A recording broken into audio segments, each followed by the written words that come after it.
Hey everyone, this is Lance Gill for Performance One Movement Solutions. I'm joined by Dr. Mike Voigt, and today we're going to talk a little bit, Doc, about the professional medical practitioner and their tool belt. Now, PTs, chiros, physios have a vast, expansive library of tools to use. The SFMA is one of the newer tools that has come on the market to help practitioners get better solutions and better outcomes with their patients. Where does the SFMA fit on the tool belt, and how do they use it the best? Well, that's a great question, Lance, and we get asked that all the time. And people think, oh, you're going to give us a new tool that's going to replace everything else.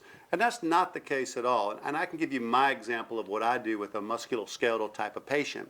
And typically what I would see, and I'll still do the same thing, is a client comes in, and just like any else in the professions we look at, I'll still take a history and try to figure out what their problem is from that and listen and go through that. And then I always do an upper or lower quarter screen. And what we're really looking for there is unicorns or maybe zebras, but we're going to look at dermatome, myotomas, and reflexes.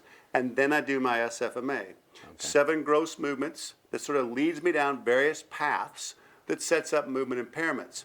Based on what I find with those movement impairments, I'll then go through and use the special tests I normally would have to help refine my diagnosis.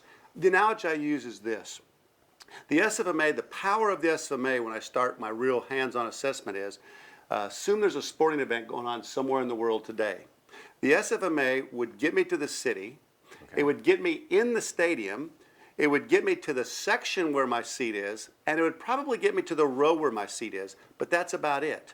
I would use the rest of my hands-on tools to find my seat in that row. But if you can get to that row, you're going to be very effective in setting up treatment plans. So it helps narrow your focus down so you can allow yourself as a practitioner to use your tools more effectively. And exactly that's the case. You refine that diagnosis from there, which ultimately then sets up your treatment planning. All right.